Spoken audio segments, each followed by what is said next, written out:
Cylinder उसे पकड़ा दें। मगर दिक्कत यह है कि आजकल देश में कोई गरीब बचा ही नहीं है। हर आदमी के घर में कम से कम 2-2 सिलेंडर तो पड़े ही हैं। फिर भी बेचारे भारी दोपहरी में लाइन लगाकर खड़े हैं, इस इंतजार में कि कोई तो आएगा जो उनके सिर से इस भरे हुए सिलेंडर का बोझ हल्का कर देगा। हम उत्तर प्रदेश की राजधानी लखनऊ में है। यहाँ पे एक गोडाउन के बाहर खड़े हुए हैं। आप देख सकते हैं कितनी लंबी लंबी कतारें लगी हुई हैं। लोग कहना है कि जो फोन से बुकिंग हो रही है वो बुकिंग बंद हो गई है। 25 दिन से पहले सिलेंडर बुक नहीं हो रहा है और 25 दिन के बाद ही सिलेंडर मिलने वाला है, इसलिए लोग ज्यादा परेशान है। इसके बावजूद अगर कोई व्यक्ति यह कह रहा है कि उसके सिलेंडर में गैस नहीं है, तो इसका सीधा सा मतलब है कि वह अफवाह फैला रहा है, यानी पैनिक क्रिएट कर रहा है। साथियों, आजकल बहुत चर्चा एलपीजी को लेकर हो रही है। कुछ लोग हैं जो पैनिक क्रिएट करने का प्रयास कर रहे हैं। पेट्रोलियम मंत्री हरदीप सिंह पुरी ने तो साफ कह दिया है, ओ पाजी साढ़े कोल गैस दी की कमी होनी, इतने तक गैस कुट कुट के पाई है। There is no shortage of petrol, diesel, kerosene, ATF और fuel oil. LPG production has been increased by 28%. फिर भी अगर आपको गैस की कमी खलती है तो बाहर निकलकर चिल्ल पूं करने की जरूरत नहीं है। शांत रहिए, संयम रखिए और जरूरत पड़े तो भूखे रहिए। विशेषज्ञों का कहना है कि खाली पेट रहने से भी गैस बन जाती है।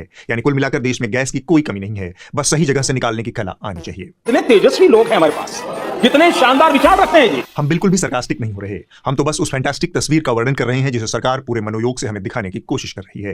देश में एलपीजी का स्टॉक इतना ज्यादा है कि अगर चाहे तो देश के हर नागरिक को एक एक सिलेंडर तकिया बनाकर सोने के लिए दे दिया जाए। फिर भी न जाने क्यों देश के कई हिस्सों में होटल बंद करने की नौबत आ रही है। कमर्शियल गैस में आई भारी कमी की वजह से कई राज्यों में होटल और रेस्टोरेंट बंद कर दिए गए हैं। महाराष्ट्र और कर्नाटक में रेस्टोरेंट एसोसिएशन ने साफ चेतावनी दे डाली है, अगर सप्लाई ठीक नहीं हुई तो कुछ ही दिनों में खाने की दुकानें बंद हो सकती है। यहाँ तक कि बेंगलुरु में होटल रेस्टोरेंट आज से बंद है। हालांकि इसका कारण भी गैस की कमी नहीं है, वजह वो लोग हैं जो बेफजूल में गैस बर्बाद करते हैं। इसीलिए सरकार बचत के नुस्खे सिखाने के वास्ते सिलेंडर भैया की शरण में पहुंची है।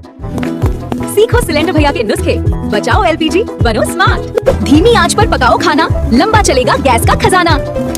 अगर इस कार्टून की आपको नहीं सुननी तो कोई बात नहीं, हमारे पास एक और कार्टून है। हमारे देश में एलपीजी, पेट्रोल या डीजल की कोई कमी इस समय नहीं है, लेकिन अगर आप अभी से अनुशासित रहेंगे, अपना ईंधन बचाएंगे, एलपीजी को बचाकर रखेंगे, तो इससे आपको भी फायदा होगा और देश को भी फायदा होगा। तिहाड़ शिरोमणि अनुशासन समझा रहे हैं और बाकी दरबारी हुड़क-चुल्लू भी उनके ठीक पीछे ही हैं, जो कह रहे हैं घबराइए मत, पाकिस्तान और बांग्लादेश में हालात हमसे भी ज्यादा खराब हैं, इसलिए अपनी परेशानी का रोना छोड़िए, पड़ोसी की बदहाली देखकर खुश रहिए। तेल पर रोया पाक और भारत का बड़ा प्लान। आपको बताऊंगा, जंग के दरमियान पाकिस्तान में सब कुछ बंद, स्कूल बंद, कॉलेज बंद, दफ्तर बंद, सब बंद है। इस तेल संकट से पाकिस्तान की हालत अब बहुत खराब हो चुकी है। पाकिस्तान में स्कूल और कॉलेज बंद कर दिए गए हैं। सरकारी दफ्तर हफ्ते में सिर्फ 4 दिन खुलेंगे और वहां के सभी सांसदों की सैलरी में भी कटौती की गई है। पाकिस्तान में तो पेट्रोल पंप पर ऑयल सप्लाई सिर्फ 1/4 रह गई है। बूंद बूंद ऑयल के लिए मारामारी हो रही है। 10 दिन में ही पाकिस्तान और बांग्लादेश जैसे देशों की टांगे कांपने लग गई।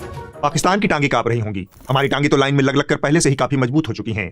देश की इस हालत पर दुष्यंत कुमार का एक शेर अर्ज है, तुम्हारे पांव के नीचे कोई जमीन नहीं। कमाल यह है कि फिर भी तुम्हें यकीन नहीं। कहने का मतलब है फटे तो फटे, बस नवाबी न घटे। हमारे दरबारी मीडिया के क्या ही कहने, इनकी एक ही फिलॉसफी है, अभी तो हमें और जलील होना है। 12 मार्च को हुड़क-चुल्लुओं ने सूत्रों के हवाले से नाच गाकर खबर सुनाई। देखिए, एक oil tanker strait of Hormuz पार कर भारत पहुंच गया।